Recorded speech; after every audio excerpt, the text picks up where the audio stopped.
So, Japanese media has this, I guess, tradition. It tends to sprinkle in something that we don't really have a good word for in English, other than, I guess, perviness. But of late, I've seen a few Japanese games play with that tradition and try to subvert it. And some have done this really well. Some, not as much.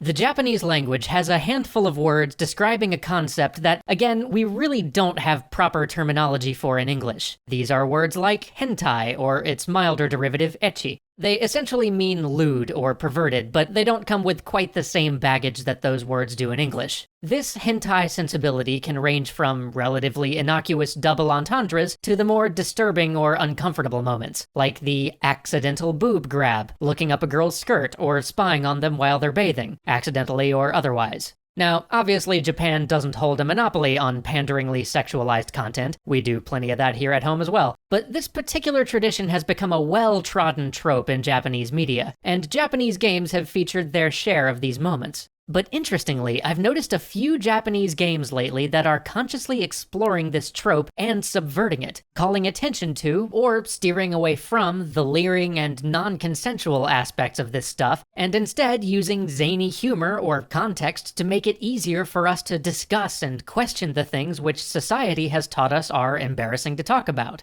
Today, I want to talk about two games, one that does this well, and one that does this poorly. Let's start with the example of this done well. Yakuza 0, of all things. I am as surprised as you are to be citing Yakuza for this, but it's their zany tenor and soap opera earnestness that give them such an ideal place to approach this from. Or maybe it was just that somebody on the dev team was really on the ball about approaching these pervy moments tactically. Very minor spoilers ahead. We have to start with Mr. Libido. In Yakuza 0, there's this collection mechanic where you basically collect trading cards of real-life Japanese porn stars. Very real women who have little or nothing to do with the game are turned into literal objects and then scattered around the town for you to find and collect. It's the exact sort of stupid, sexually pandering feature that we've seen in numerous games before. But then comes the subversion. What do you get as your reward for collecting all these cards? Well, you get to interact with Mr. Libido, the game's most ridiculous character. Mr. Libido is a wacky, even more over-the-top than usual rendition of the pathetic horn dog trope, and he is the game holding a mirror in the player's face to basically say, "Congratulations, this is you."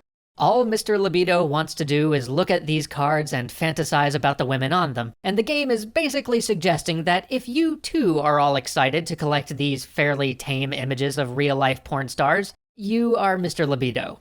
It's a clever subversion that's funny, on point, and successful in ribbing you for spending hours hunting scantily clad lady cards rather than doing all the other fun stuff the game has to offer. It's not especially mean about it, but it's meant to make you realize how silly and juvenile this activity is, both in this game and in all the other games that feature this sort of thing.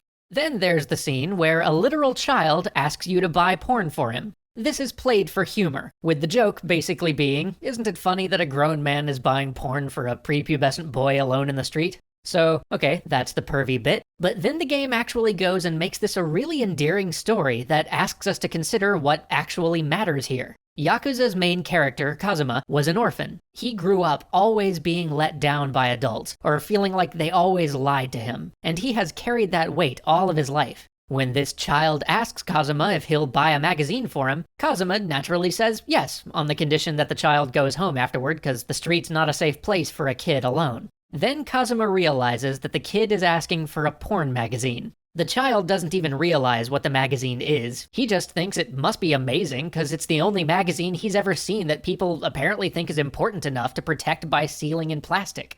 Then, after Kazuma tries to convince the child that he shouldn't get it, the child starts to cry and talks about how grown-ups always lie to him. So now this semi-pervy scenario has turned into an interesting choice. Do you let this child feel the same hurt that Kazuma grew up with, or do you just get him the stupid magazine? In the end, Kazuma decides that it'll do far less harm if he just buys the thing for the kid, better than teaching him that adults can't be trusted.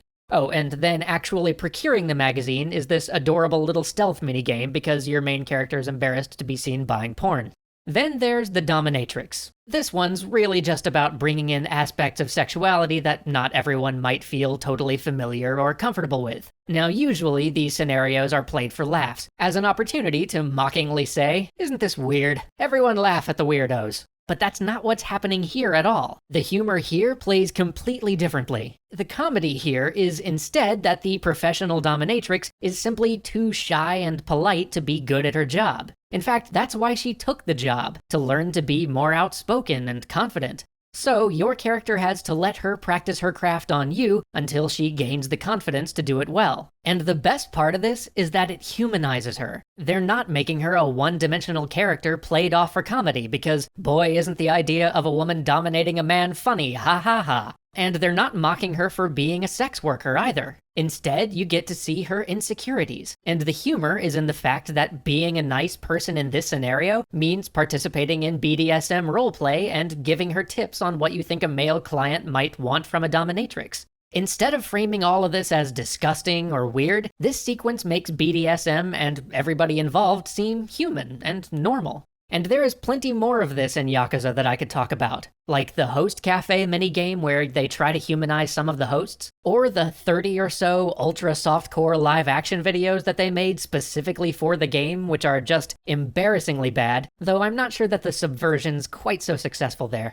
But there's one other game that I wanted to bring up here, Persona 5. Again, some pretty small spoilers here. Now, I have spent a lot of time with the Persona games, and Persona 5 is great in a lot of ways, but I think they stumbled pretty hard in playing with this trope. And it's really a bummer because they start out so strong with an arc that's cognizant of the worst aspects of this trope. The boss of the first dungeon is the signature hentai character, the leering man who runs around in his underwear. And the story surrounding this dungeon revolves around sexual harassment, physical and sexual abuse, and sexual coercion from a position of power. And it treats all of those evils with the gravity they deserve. But then, in the very next dungeon, the game just completely faceplants by having this whole bit where one of your characters is being pressured into doing nude art modeling. And the whole situation is presented as, "Isn't this funny? Because she's gonna have to get naked even though she doesn't want to." This is the same character that was just the victim of threatening sexual advances from her teacher. It is cringeworthy. There's even this moment where her two male friends tell her that she should just go through with it. They even pressure her into doing so for the sake of the team, rather than finding some other alternate solution to the problem. Heck, your main character's even given a dialogue choice where all of the options basically boil down to making her feel bad if she doesn't strip. Then there's this other moment where you find out that your homeroom teacher moonlights as a hostess, and your main character functionally threatens to blackmail her for sex. And of course, there's an option to romance her without any discussion of the power dynamics in a student-teacher relationship, or what, even in many Japanese prefectures, would be considered an underage relationship. It makes everything that happened in the first castle just feel like lip service. Like the team wanted their game to deal in serious issues, to impress us with how aware and conscientious it was with these things, but they didn't have the dedication to properly explore or subvert those old tropes every time they fell back on them. Persona 5 ends up being a perfect example of the other side of this coin, of the awful stuff that your game can unwittingly normalize if this hentai sensibility goes unexamined. Again, there is a lot to like about Persona 5, but it's really important that we don't just shrug off that kind of gross misstep. If nothing else, Persona 5 shows us just how very aware we have to be of what our content is actually saying. And don't misunderstand me, I am absolutely not suggesting that we should be afraid of using sexual humor. There is a fine and long-standing tradition of bawdy comedy that goes back just about as far as humans have had the ability to write. Some of the best of it even forces us to examine ourselves and really carefully think about the moral systems we may have grown up with, leading us to either question them or knowingly embrace them. But there's a fine line between racy humor and leering objectification. Yakuza 0 convinced me that this type of hentai humor can be used for good, and Persona 5 showed me just how valuable it can be to start a serious discussion about the harmful side of such behavior, even though it stumbles into glorifying that same behavior barely hours later. Overall, games like these have made me cognizant of just how careful we have to be with this particular aesthetic, to make sure that we aren't celebrating sexual acts without consent, violations of privacy, or pressuring people into sexual things that they're not comfortable with. That's not a thing you want your game to normalize. See you next week.